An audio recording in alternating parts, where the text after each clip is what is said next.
God is good all the time. All the time, God is good. Ya, Tuhan baik. Tuhan baik. Sungguh baik dan sangat baik. Katakan ke sebelahnya, Tuhan baik. Haleluya, haleluya, haleluya. Tuhan baik ya. Ya, tema kita bulan ini adalah servanthood. Artinya apa? Kehambaan atau melayani. Oke? Sebetulnya ini bukan tema yang tema yang paling sering dicari gitu ya. Yang paling dicari kan bagaimana Tuhan memberkati kita. Itu tema yang paling sering dicari tuh. Bagaimana Tuhan menyembuhkan. Tapi bagaimana kita melayani hamba? Gak keren banget gitu ya. Iya, jarang loh, jarang. Jarang orang yang mau, kalau nyari nih mungkin di YouTube nih, cari khotbah yang bagaimana kita next level, menghasilkan berkat yang berlimpah. Biasanya kayak gitu ya. Bagaimana kehidupan keluarga kita semakin baik. Seperti itu. Bagaimana kita jadi pelayan, jadi hamba, jadi budak. Ada yang nyari? Pasti nggak ada. Jarang, ada. Bukan dia bilang saya nggak ada. Ada, tapi jarang. Siapa di sini yang saya tanya mau jadi budak? Angkat tangan. Siapa di sini yang mau jadi pelayan? Angkat tangan. Siapa di sini yang mau jadi bos? Angkat tangan. Siapa di sini yang mau jadi tuan? Angkat tangan. Ya. Tapi kenapa tema ini ada? Jadi namanya kenapa sih kita harus melayani? Kenapa kita harus melayani? Ya, di Markus 10 ayat 45. Firman Tuhan berkata, karena anak manusia juga datang bukan untuk dilayani, melainkan untuk melayani dan untuk memberikan nyawanya menjadi tebusan bagi banyak orang. Termasuk kita, termasuk saya. Termasuk saya. Jadi kalau kenapa kita harus melayani? Karena kita harus mengikut teladan Yesus.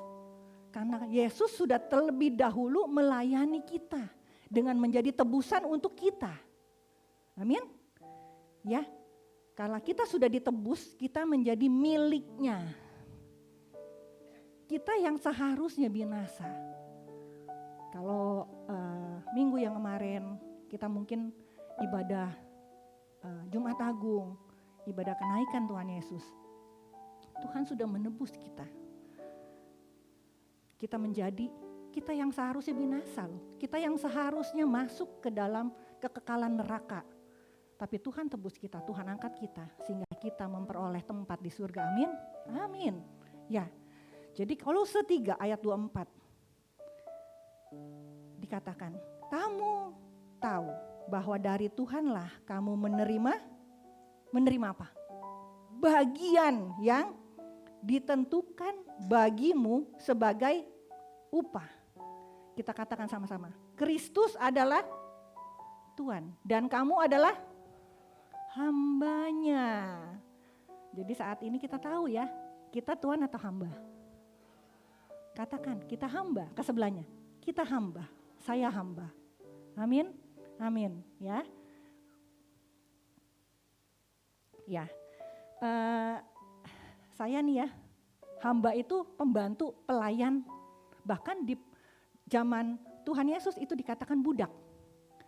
Kalau kita nih ya, kita punya pembantu di rumah ya. Kita kan suruh dia bersih-bersih, suruh apa ya. Jadi gini nih ceritanya nih. Saya kalau di rumah bagian bersih-bersih rumah, bagian nyapu, ngepel, itu Pak Santo. Maaf Pak Santo gak ada di sini, jadi saya bisa buka rahasianya sedikit. Jangan bilang-bilang, saya kasih tahu ya. Tapi kalau dia gak bisa, saya yang kerjain. Saya sapu-sapu, saya kepel semuanya. Tapi kalau dia pulang, dia bilang gini, Mah ini udah dibersihin. Udah. Oh ya? Oh ya udah. Terus apa yang dilakukan? Dia ambil itu loh, apa kalau orang bilang kape, atau nggak kape ya, kalau bekal bikin apa tuh gitu-gitu kerok-kerok tembok ya. Dia ambil kape, dia ambil tisu. Dia ke lantai, dia kerok-kerok lagi. Dia up lagi. Iya. Ternyata apa yang saya bilang ngebersihin rumah dengan cara dia ngebersihin rumah itu beda loh. Kalau dia ngebersihin rumah sampai detil. Jadi kalau saya jalan tuh licin lantainya. Semut aja kepreset. Licin. Sampai nggak ada tuh hitam-hitam. Wah. Bagi saya enggak, saya udah sapu-sapu, saya udah pel. Wah, beres, saya bersihin. Tapi itulah hamba seperti apa sih? Ya kan ya, kalau menurut Pak Santo kalau saya jadi pembantu mungkin saya dipecat. Iya, karena tidak sesuai dengan dia. Tidak sesuai dengan apa yang diharapkan. Benar? Nah,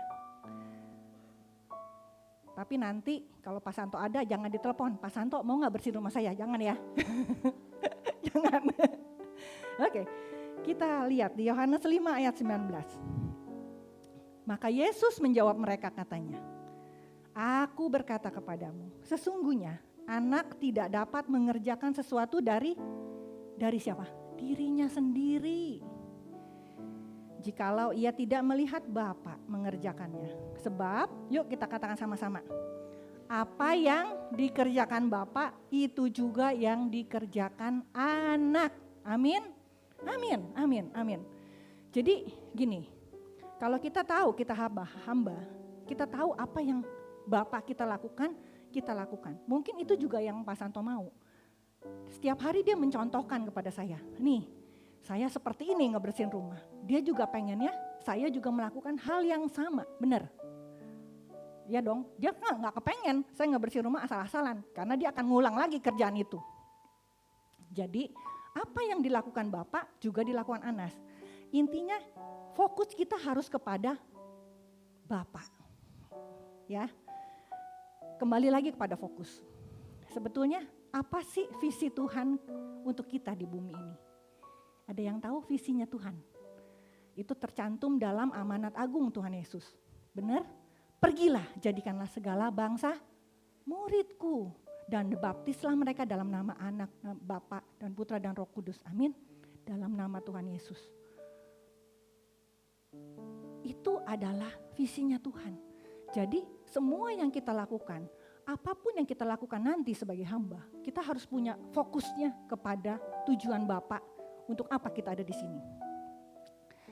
Jadi kalau kita punya fokus, punya tujuan, punya visi, arah kita tuh nggak melenceng-melenceng gitu loh. Misalnya gini, kalau kita cari di Google misalnya, saya cari di Google, saya mau pergi dari sini Gereja Hope Jembatan 2 ke Jembatan 5. Pasti udah arahnya udah jelas tuh, karena saya tujuannya jelas. Tujuan saya ke Jembatan 5, Hope Jembatan 5, jelas. Kalau saya nggak jelas, saya akan pergi dulu kemana, nggak ke sana. Karena kita gampang terdistract. Kita ini manusia yang gampang sekali terdistract kalau kita nggak punya tujuan. Betul? Tujuan kita kalau kita punya tujuan kita akan terarah. Begitu juga dengan pelayanan, kehambaan kita. Kalau kita tahu kehambaan kita tujuannya hanya untuk jiwa-jiwa, kita nggak akan terdistract.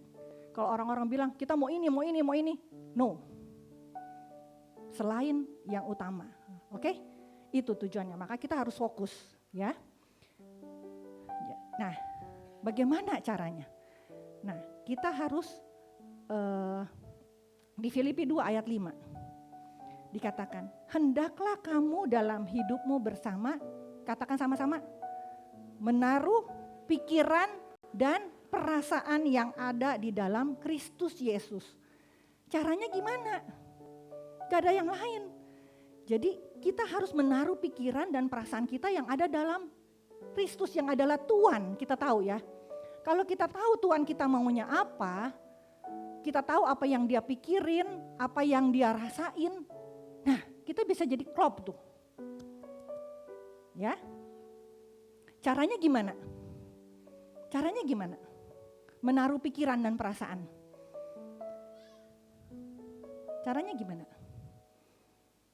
Kita tahu kemarin ya, saya dikasih foto. Ruang VIP. Sekian. Caranya nggak ada yang lain. Apakah kita punya ruang VIP dalam hidup kita dengan Tuhan? Yang Dia adalah Tuhan dan kita adalah hambanya. Kalau kita punya ruang VIP. VIP apa sih singkatannya? Very important person. Apakah kita punya ruang? Kita membuat ruang antara kita dengan Tuhan. Itu secara pribadi. Di mana di ruang itu, apa yang kita lakukan? Kita berdoa. Kita baca apa yang menjadi surat-suratnya, ketentuan-ketentuannya, pesan-pesannya Tuhan melalui Alkitab. Benar? Ya. Jadi tanpa kita masuk dalam ruang, itu enggak akan kita tahu apa yang menjadi pikiran dan perasaannya Tuhan. Ya, jadi Mother Teresa bilang gini. Mother Teresa bilang, the fruit of silence is prayer. The fruit of prayer is faith. The fruit of faith is love. And the fruit of love is service. Jadi artinya buah dari hubungan kita, kediaman kita, persekutuan kita dengan Tuhan adalah doa. Buah waktu kita masuk ke ruang VIP kita dengan Tuhan adalah doa. Dan buah dari doa adalah iman. Buah dari iman adalah kasih. Dan buah dari kasih adalah melayani. Ya, Mother Teresa bilang seperti itu. Nah ya, jadi kadang-kadang nih ya, iman. Kita nggak akan bisa punya iman yang saya percaya apa yang Tuhan katakan. Kalau kita nggak tahu isi hati Tuhan. Benar, kadang-kadang kan dalam kehidupan kita nih, dalam kehidupan kita hari-hari, kita kalau ketemu masalah, percaya nggak ya? Percaya enggak, percaya enggak, percaya enggak. Kadang percaya Tuhan, kadang enggak.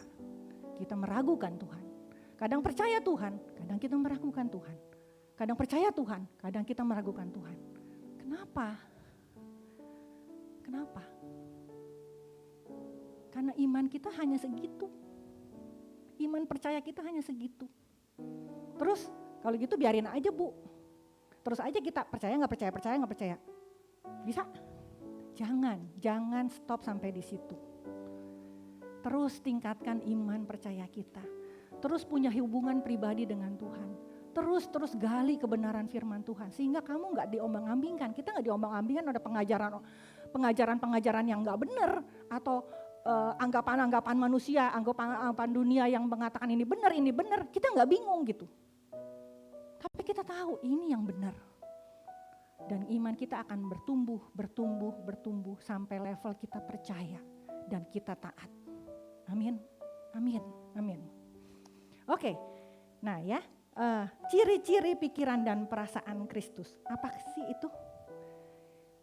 Melakukan yang Yesus lakukan. Yohanes 13 ayat 15.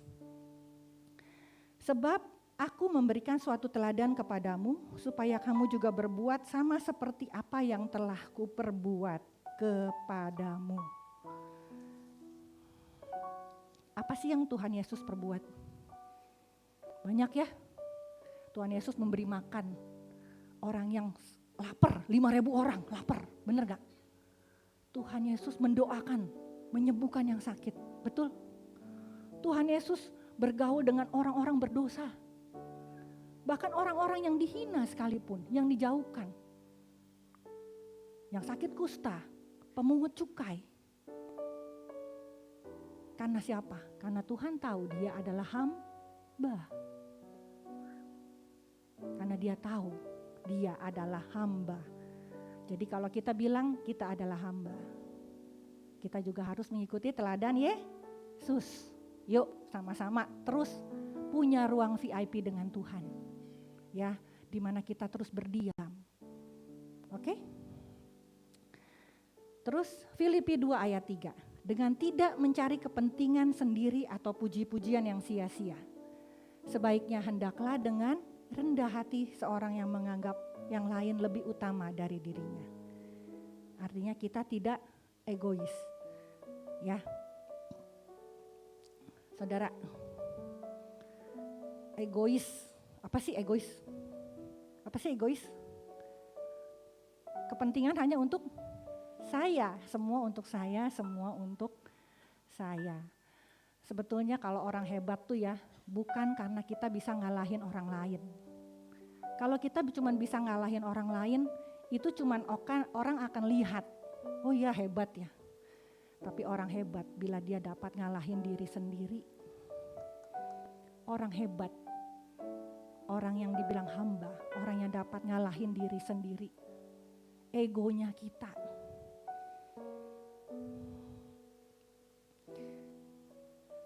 Sombongnya kita, bahkan keraguannya kita, itu orang yang hebat. Orang yang tahu siapa dirinya. Dirinya adalah hamba. Kalau pelayan masih mending loh, pelayan kita masih punya hak, benar gak ya? Masih punya hak untuk dapat gaji, mungkin dapat cuti, benar ya? Tapi kalau hamba, budak, itu sebetulnya tidak ada yang dia perjuangkan untuk itu. Karena kenapa? Karena dia tahu hidupnya adalah anugerah. Dia sudah dibeli. Seorang budak kalau gak dibeli mungkin dibunuh. Termasuk kita. Kita adalah budak dulu.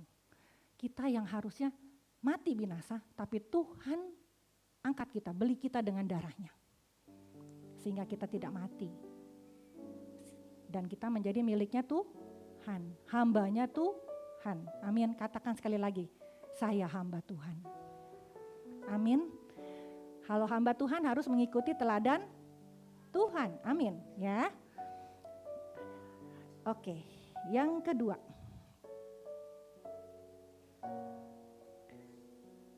Rendah hati, mengutamakan orang lain. Yang ketiga, rendah hati, mengutamakan orang lain lebih utama. Ya. Jadi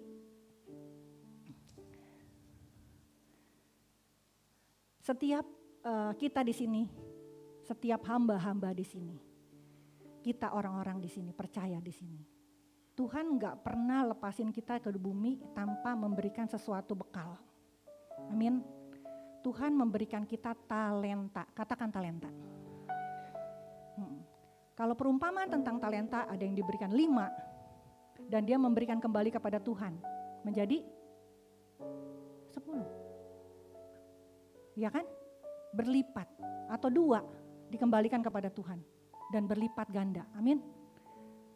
Tapi siapa yang Tuhan belikan? 1. Tapi talentanya diapain? Dikubur.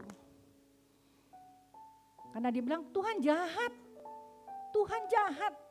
Engkau enggak pernah kerja tapi minta hasil dari saya.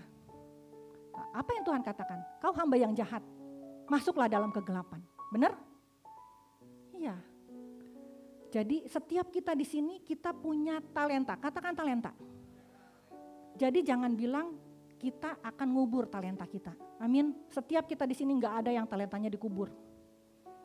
Tapi kita semuanya akan berbuah, amin, dan berlipat ganda, amin. Untuk apa? Goalsnya untuk kemuliaan nama Tuhan. Untuk apa? Untuk jiwa-jiwa. Kita kalau melakukan segala sesuatu kita harus ingat kepada yang visinya kita, tujuannya kita. Jangan terdistract dengan yang lain. Oh saya mau melayani untuk apa? Untuk saya dihargai, saya naik panggung ini supaya saya kelihatan loh. Bu Kartika naik panggung, enggak. Supaya apa? Bu Kartika hebat lu waktu doain orang sakitnya sembuh. Enggak. Tuhan memberikan talenta kepada kita untuk nama Tuhan dimuliakan. Supaya orang percaya dan setiap lutut bertekuk menyebut Yesus adalah Tuhan. Dan semua diselamatkan. Kalau kita tahu tujuan kita melayani hanya itu, kita nggak akan bangga dengan diri kita lagi. nggak akan sombong dengan diri kita lagi. Tahu nggak? Mulai saat ini kita hilangin kata-kata merasa, oke? Janji ya, hilangin kata-kata merasa. Merasa apa? Merasa berilmu, merasa berharta, merasa bertahta. Merasa apa lagi? Banyak. Merasa segalanya. Karena itu bukan hamba. Karena pada hakikatnya kita nggak pantas mendapat itu semua. Amin. Karena kita tahu rumah kita punya Tuhan. Suami saya punya Tuhan. Anak saya, keturunan saya punya Tuhan. Bisnis saya punya Tuhan. Semuanya punya Tuhan. Kalau kita sadar semua punya Tuhan, kita akan do the best. Kembali kepada talenta. Talenta adalah potensi. Setiap potensi akan menjadi satu kompetensi bila kita konsisten. Amin. Wah, susah banget sih, Bu. Apa ya maksudnya ya? Maksudnya gini. Setiap talenta yang ada itu akan berlipat ganda. Akan menjadi sesuatu yang memuliakan Tuhan. Bila kita terus jalani, terus disiplinkan diri kita, dan kita punya kesungguhan hati. Maka kita lihat talenta itu akan berbuah. Amin. Amin. Jadi ingat, waktu saya lagi nulis di sini nih. Saya kan nulis nih. Iya ya Tuhan ya. Sebetulnya ya, waktu kita nih ya bilang, saya melibatkan Tuhan. Seberapa kita melibatkan Tuhan? Apakah kita melibatkan Tuhan pada saat kita kena masalah? Wih, Pak, ketemu masalah baru kita doa deh. Sujud-sujud, nangis-nangis. Nungging-nungging bahkan. Tuhan tolong saya. Tuhan tolong saya. Ataukah kita melibatkan Tuhan kalau kita bilang, segalanya adalah milikmu. Semuanya adalah untukmu. Dalam bisnis, dalam keluarga, dalam pelayanan, dalam apapun juga sama. Kalau bisnis kita kepentok ketemu masalah baru kita cari Tuhan. Itu namanya Tuhan itu cuman seorang advisor, penasehat. Ngerti? Yang owner kita. Karena kita cuma ngelibatin dia saat ketemu masalah. Tapi waktu kita bilang Tuhan Engkaulah segalanya. Kita meletakkan itu semua di bawah kakinya Tuhan. Dan itu menggampar saya. Sorry. Bener-bener kena. Iya. Mau tau gak? Kan saya kan ini nih ya, waktu nyiapin ini kan saya kan gelisah nih. Aduh gimana nih ya. Tidur, ya tetap aja nyenyak sih. Tapi apa ya, muka kan gak bisa bohong ya. Gak bisa bohong gitu, kalau tegang itu kan kelihatan. Dan Pak Santo bilang gini, udah kalau kamu aja gak pede, kalau kamu aja gak percaya, gak pede nih, gimana orang mau percaya apa yang kamu katakan? Betul gak? Iya, waktu saya bilang, iya Tuhan, saya melayani di sini nih bukan karena saya. Yang saya beritakan apa firman Tuhan, supaya kita dapat lakukan sama-sama. Oh iya Tuhan, aduh. Saya bilang, saya masuk ke kamar mandi. Karena saya juga malu juga sih nangis di depan dia gitu. Saya masuk ke kamar mandi, saya bilang, aduh Tuhan, ampuni saya Tuhan. Kalau saya mungkin sedikit mencuri kemuliaan-Mu Tuhan. Waktu saya bilang begitu, Tuhan tolong. Setiap potensi, setiap kesempatan yang Tuhan beri, itu melayani itu kesempatan loh. Kesempatan apa? Untuk mempromosikan kuasa Tuhan dalam hidup kita. Mempromosikan Tuhan, kuasanya dalam hidup kita. Jadi waktu kita setiap melayani, mungkin kita mendoakan orang. Orang itu sembuh. Mungkin waktu kita memberkati orang, orang itu tertolong dengan berkat kita. Waktu kita mungkin disuruh sharing firman, dan sharing firman itu menguatkan setiap kita. Itu bukan kitanya. Jangan lihat sayanya, tapi lihat Tuhan ya. Karena kita tahu segala kemuliaan hanya untuk Tuhan. Amin, amin, amin, amin.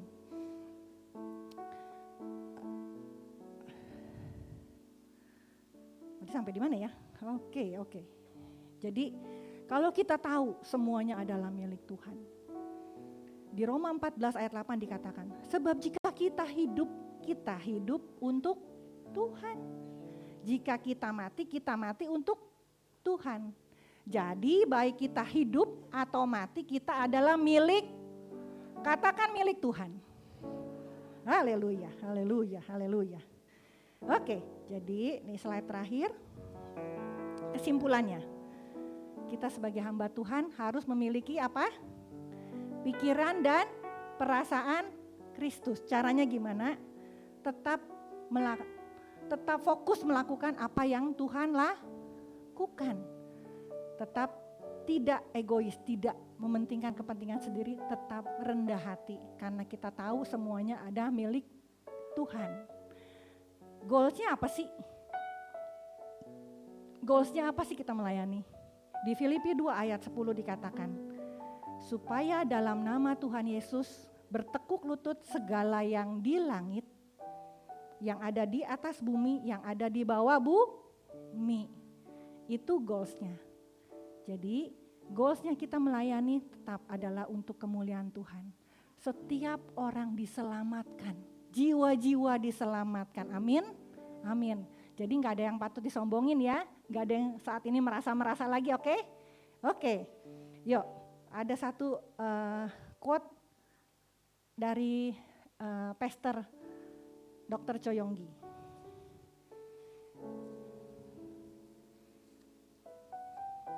Dikatakan, your purpose here is to prepare yourself for eternity and prepare others for eternity. Artinya apa? Tujuan kita di muka bumi ini untuk apa? Untuk kekekalan.